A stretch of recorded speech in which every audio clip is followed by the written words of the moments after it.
Merci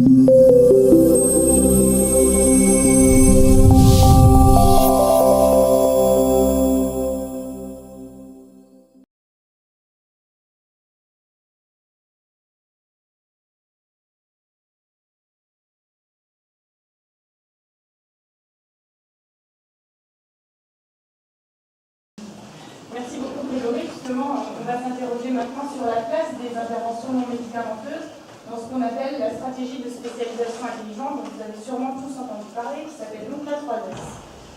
Donc la 3S, qu'est-ce que c'est? C'est une prochaine programmation par rapport à la première qui s'appelle SRI 2007-2013. C'est une programmation qui va courir sur 2014-2020. L'objet pour les régions européennes, c'est d'aller récupérer de l'argent qui s'appelle le FEDER, donc vous avez sûrement entendu parler également. Et l'objectif de la Commission européenne, c'est bien cette fois-ci de concentrer les fonds européens recherche et innovation sur un nombre limité de domaines choisis par chaque région.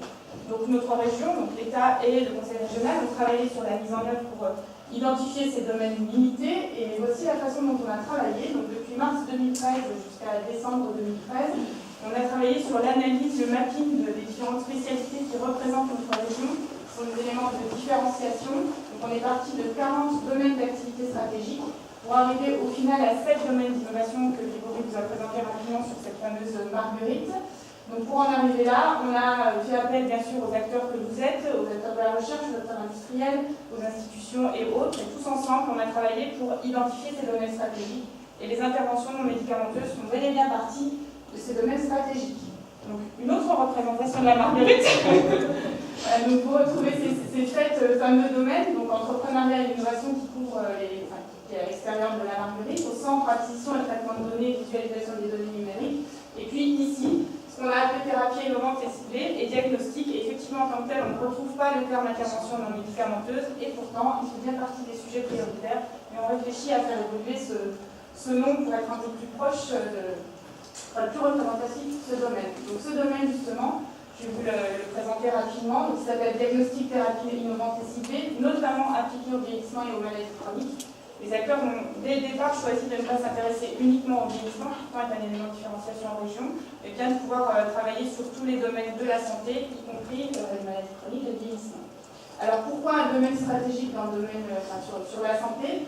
Parce qu'on a de vrais éléments de différenciation. Tout d'abord parce qu'on a une démographie régionale en forte croissance, un indice de vieillissement supérieur à la moyenne nationale, de fortes représentations des établissements de soins, puisque nous sommes 3e région française en quantité de médecins, une offre de soins performante et qualifiée, et une recherche active et reconnue, avec des pôles d'excellence bien identifiés. Et puis de l'autre côté, on a bien évidemment un pôle de compétitivité performant et reconnu, Eurodomaine, et clusters dans le domaine du diagnostic, des deux technologies, des grands groupes présents sur le territoire et de nombreuses initiatives régionales pour accompagner les transitions de type CR2I, I2ML, Nice et autres. Alors ces transitions, justement, quelles sont-elles? Elles sont de 3 ordres, socio-démographique, épidémiologique et technologique. On va, sur la partie socio-démographique, s'intéresser au vieillissement et aux inégalités sociales.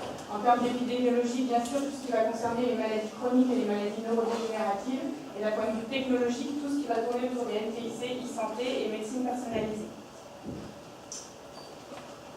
Alors le périmètre de ce domaine est suivant. On a 3 sujets prioritaires. Le premier, c'est le diagnostic et les biomarqueurs. Le second, les thérapies ciblées et innovantes. Et le troisième, les interventions non médicamenteuses.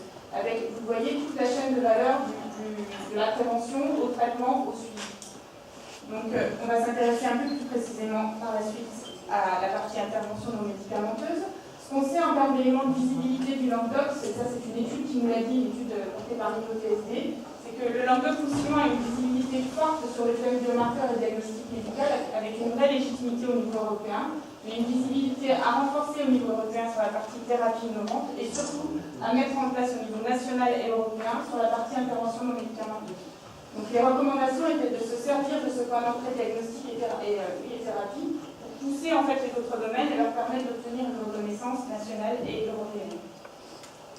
Donc pour ce domaine, nous avons défini 2 ambitions sur la programmation 2014-2020, qui sont la première d'accélérer l'industrialisation des outils de diagnostic innovants et des thérapies ciblées associées, et la seconde de devenir un territoire de référence de la prise en charge de la santé des usagers, donc tout ce qui va tourner aussi autour du health aging, de la prévention au suivi après traitement. Et je vais donc maintenant passer la parole à Emmanuel qui va vous présenter ça mieux que moi. Donc maintenant,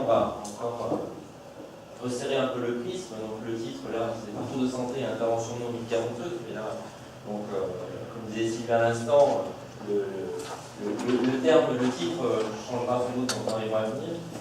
Et je vais reprendre aussi l'expression tout à l'heure de Grégory qui dit aujourd'hui on est sur une éponge conceptuelle. Et là on va encore rajouter du concept, on peut rajouter aussi le terme de cyberéconomie. Et on le verra justement aujourd'hui, la problématique majeure, c'est de vraiment avoir une réflexion globale, de savoir ce qu'on doit en ressortir en termes vraiment de concepts qui soient lisibles par tous. Mais donc voilà, je ne vais pas reprendre les termes, mais Grégory l'a bien explicité tout à l'heure. Il faut poser en fait cette réflexion stratégique dans les semaines et les mois. Mais déjà, sur toutes les interventions qu'il y a eu lors des ateliers 3S, il est ressorti quelques forces et quelques faiblesses. Certes, évidemment, un foisonnement d'initiatives, un foisonnement d'acteurs multiples, et portant aussi pas mal justement des vecteurs d'innovation. Un positionnement justement large sur une chaîne de valeur qui est encore à définir. Là aussi, bon, des forts enjeux sociétaux, Sylvie vient de les rappeler. Mais évidemment, le pendant de tout ça, c'est un manque de structuration. C'est aussi à la fois une recherche de modèle économique. Grégory l'a aussi expliqué tout à l'heure. Est-ce qu'on est sur du produit grande conso, des produits conventionnés, ou encore on est encore dans autre chose? Vient se rajouter aussi à cela, parce que souvent très orienté TIC santé, là aussi on est souvent sur d'autres modèles économiques. Donc globalement, évidemment, il y a une réflexion beaucoup plus large, transversale à mener.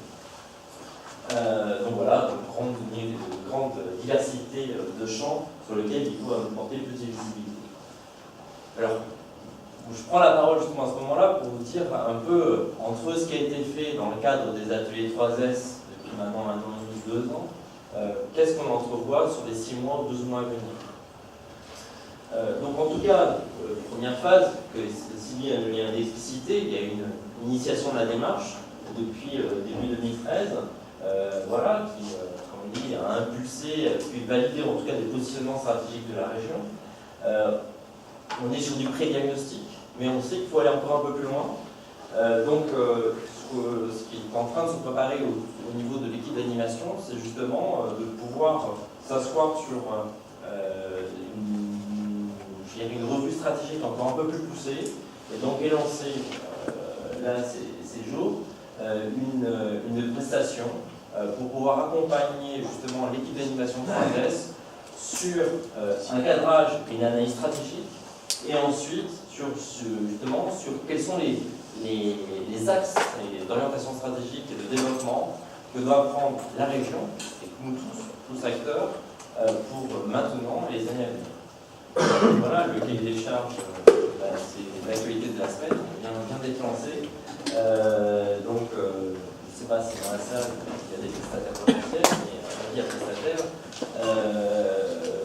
Il y aura un poste prestataire pour le mois de novembre qui nous amènera, et on le verra ensuite d'ailleurs, qui nous amènera à peu près à mi-2015 à vous faire justement une restitution. Donc déjà on vous donne ces jalons-là, c'est qu'à partir de mi-2015 il y aura la restitution de cette réflexion stratégique, et ce point en tout cas on sera garant, en tout cas qu'il y ait une feuille de route qui soit donnée aux uns et aux autres. Alors peut-être aussi dans le cadre de cette définition de la stratégie, un petit rappel, qui était le rappel général, en tout cas, qui a été donné lors de la réflexion 3S, c'est que les 7 domaines ont été choisis parce que ont été identifiés ces différents critères.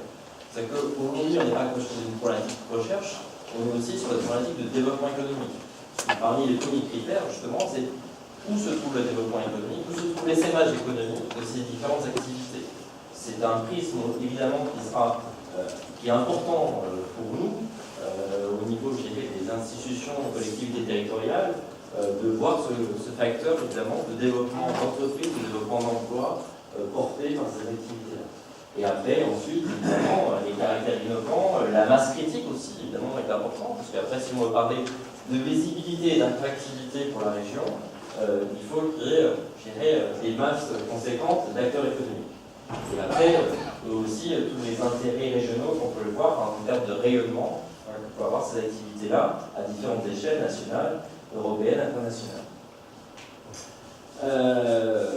Donc, On vous a annoncé déjà restitution à mi-2015, et après, c'est vrai qu'on ne peut pas vraiment encore peut-être inventer tout le futur sur 2015-2016, mais en tout cas, c'est clair, leur mission n'est pas de s'arrêter à une stratégie, mais d'arriver véritablement sur du plan d'action, autour d'une équipe d'animation qu'on doit renforcer, avec après une démultiplication de groupes de projets, et tout sera qualifié évidemment après la fin de réflexion, et une réflexion tout à fait collective. Et pour donner un peu plus de matière à ce que je viens de dire, je propose donc que ça sera la déclinaison. Pour nous, elle sera importante, c'est selon 4 pans. Évidemment, si on réfléchit à un axe stratégique, c'est pour créer un affichage, un positionnement, et faire du marketing territorial pour dire voilà, en région, les acteurs, l'ensemble, recherche, entreprises se positionnent là-dessus et en meute peuvent aller se porter sur des marchés. Après l'animation, ce qui est important aussi, c'est voir comment structurer une animation des différents écosystèmes, parce qu'on voit bien, je pense qu'aujourd'hui ce qu'on brosse, c'est que c'est pas qu'un cœur de métier, c'est sans doute peut-être plusieurs cœurs de métier, et que ça après, il y aura sans doute des phénomènes de clusterisation de ces différentes communautés d'acteurs. Ensuite aussi, Sylvie les a cités, il y a déjà quelques équipements structurants pour le territoire, CR2I, l'UML et d'autres encore de demain. Mais justement, cette réflexion-là doit apporter aussi pour les futurs équipements structurants de la région. Et puis dernier point, ce qu'on peut appeler un point d'accélération de croissance, c'est d'inventer les parcours demain des porteurs de projets, les parcours des entreprises dans l'accompagnement qui sont portés sur cette thématique-là. Ils existent déjà, tous les acteurs existent, mais il faut encore peut-être mieux les affiner et les formater. Et puis voilà, si on s'affirme sur ces domaines-là, il y aura à porter, comme Grégory Nino avec Epsilon le porte, des événements, des colloques scientifiques, mais aussi des événements business, pour pouvoir se montrer dans la visibilité au niveau national et international. Donc voilà, voilà un petit peu des grandes lignes, mais je dirais tout est à écrire encore, il y a la matière, mais on est, et je répète, mon premier propos, c'est aujourd'hui, comme je dis, on est sur une éponge conceptuelle, il faut maintenant lui donner des choses un peu plus, avec des périmètres un peu plus précis sur ce que l'on peut faire et dire. Voilà. Je crois que c'est terminé. Merci beaucoup, Emmanuel.